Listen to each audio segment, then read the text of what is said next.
सुबह का भूला अगर शाम को घर आ जाए तो उसे भूला नहीं कहते। एक महान गुरु तेजस्वी शिष्य थे। अरविंद ब्राह्मण थे, इसलिए भिक्षा मांगकर जीवन यापन करते थे। नित्य सुबह भिक्षा के लिए जाते और केवल उतना ही लेते जितना की ज़रूरत हो। उनके इस स्वभाव से बहुत प्रभावित थे सभी, और इसी कारण वे उनके प्रिय शिष्य थे। एक बार अरविंद भिक्षा के लिए नगर सेठ के घर गए और जोर से आवाज़ लगाई।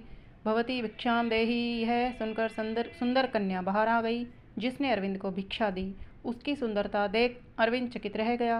उसकी नज़र कन्या से हटी नहीं रही थी। अपने आश्रम में जाकर भी अरविंद को हर समय कन्या की ही वो मोहिनी छवि दिखाई दे रही थी। उनका मन दीक्षा से ज़्यादा भिक्षा में लग गया और वे नित्य प्रतिदिन नगर सेठ के घर भिक्षा लेने जाने लगे।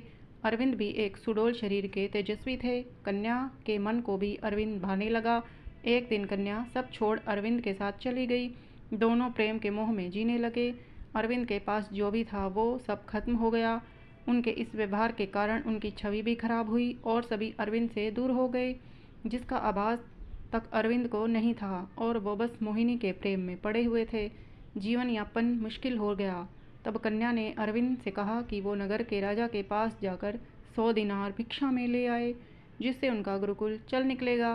अरविंद ने बात मान ली और वो राजा के महल में पहुँचे, लेकिन उन्हें घुसपैठ समझकर बंदी बना लिया गया। दूसरे दिन राजा ने सामने पेश किया गया। तब राजा ने उनसे सब बताने को कहा। अरविंद ने सत्य का हाथ अब तक न छोड़ा था, अतः उसने सारी बात राजा को बताई। यह सुनकर राजा को हंसी आ गई और उसने अरविंद से मुंह मांगी भिक्षा मांगने को कहा। अरविंद ने इसी अपेक्षा न थी। उसने मन में लालच आ गया था। उसे लगा अच्छा अवसर है, इतना मांग लेना चाहिए कि जीवन पूरा बिना कार्य करे कट जाए। और उसने बिना विचार किए राजा से उनका राजपाट ही मांग डाला। यह सुनकर सभी सभापति आश्चर्यचकित रह गए। राजा ने हंसकर कहा, हे भिक्षुक, आप जैसा कहते हैं वही होगा। आज से इस राज्य के राजा आप हैं। मैं और मेरा परिवार सब वन में वास करेंगे। यह सुनकर अरविंद सन्न रह गया। उसने राजा से ऐसे उत्तर की कल्पना नहीं की थी। तब अरविंद को एहसास हुआ कि यह सब ऐशो आराम, भोग विलास एवं कामुकता आदि क्षणिक है। मनुष्य की महानता उसके कर्म हैं। इस घटना से अरविंद को अपने ज्ञान का पुनः आभास हुआ और उसने राजा से हाथ जोड़कर क्षमा मांगी और उनका राज्य पाठ लौटा दिया और स्वयं वापस जाकर अपनी मेहनत से जीवन व्यापन करने लगा और पुनः सबका प्रेम मिला। इस पर कहा गया है कि सुबह का भूला अगर शाम को घर आ जाए तो उसे भूला नहीं कहते।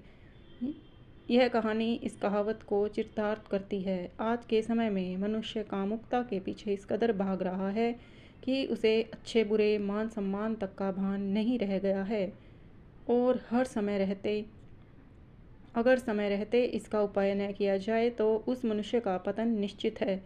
किसी भी स्थिति में मनुष्य को अपने आधार मार्ग एवं सत्य को नहीं छोड़ना चाहिए, लेकिन अगर किसी से ऐसी गलती हो जाए तो उसे इसका भान हो, साथ वह इसका प्रायश्चित करने की इच्छा रखता हो, तो ऐसे व्यक्ति को दोषी कहना गलत होगा। उसे उसकी गलती सुधारने का पूरा मौका दिया जाना चाहिए। इसलिए कहते हैं, अगर सुबह का भूला शाम को घर आ जाए तो उसे भूला नहीं कहते। Please like, share and subscribe. Thank you.